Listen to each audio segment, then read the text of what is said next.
Hello everyone, welcome to my page. How is everyone doing today? I hope everyone is fine, and I just say let me stop by to have another little chat. Well, today I just want to talk about what is going on with domestic violence everywhere.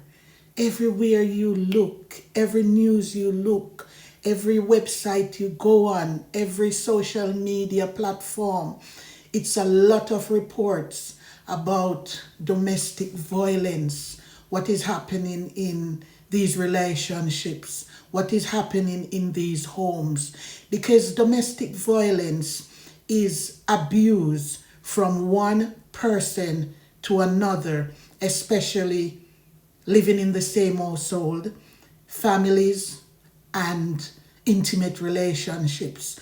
But most of what I'm seeing, it's relationship, intimate relationship, whether it be marriage or just civil partners or just boyfriend and girlfriend. It's getting overbearing now. I've been seeing so much of it for the past few weeks where one is losing out to the other, one has lost their life to the other, and it's just too much.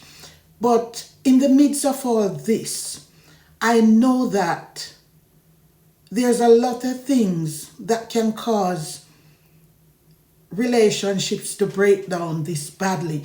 Because when I look, I notice that most of these relationships, they were good and dandy. When I say good and dandy, you can see past photos of them, you can see past good times of them, you can see beautiful wedding, you can see beautiful holidays and good time and everything.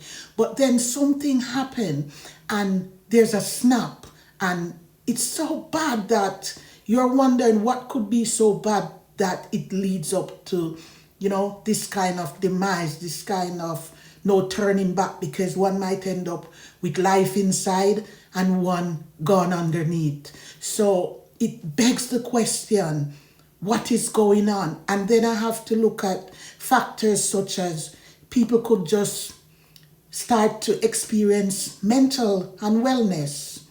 People could have losses, financial losses, and they don't know how to cope. Another huge thing that could cause these things are jealousy, betrayal, and even just controlling. Because sometimes you're not even doing anything, but you might end up with partners that are controlling. Because I'm a victim of domestic violence already. I've been with partners that are really, really jealous, and they would accuse me of doing things that I haven't even done. And the controlling spirit where you can't go here, you can't go there, you can't wear this, you can't wear that. You have to even stop talking to your friends, and you can't go over your family to stay overnight, and all those sort of things. So you find that sometimes there is something that is triggering these kind of, things. But I would love to say today that before it reaches the bad point, the point of no return, there's a lot of red flags. And I've just previously spoken about my experience and red flags. But what actually happened? Sometimes we ignore the red flags, and it's not always a lucky escape. Sometimes we might get out of that relationship in one piece because the person might not be that type of person that believe that you shouldn't continue. But then you have some that believe, if I can't have you, then no one else is gonna have you. And that's it. But there are red flags that we need to pay attention to. And I think that it's really harsh to say this part, but I think we need to stop giving chances around red flag. I've given out a lot of chances around red flags, what we call signs of abuse. Because abuse can come in many forms. It can come financially, it can come emotionally, what we call psychologically, it can come in neglect, it can come physically, and so many different sort of abuse. And sometimes we downplay them and we take them for something simple. When it's not really simple, we have to think about the possibilities of what could happen,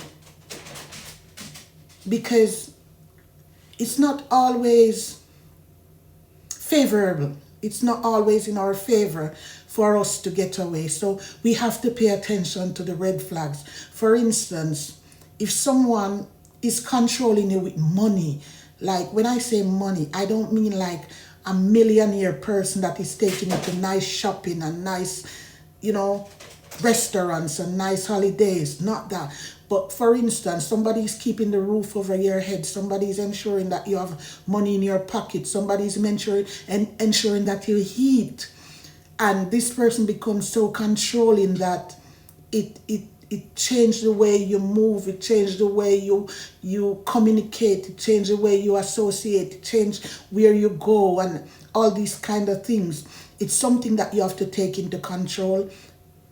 You have to bring under control, because a controlling person will eventually it leads from one thing to another, and it can be so fatal. Another thing you have to look out for is somebody that always try to, pull things when you have an argument, pull weapons, and then come back to hug you and say, I'm sorry, I didn't mean for that to happen. And then we just brush it under the carpet and we're nice again.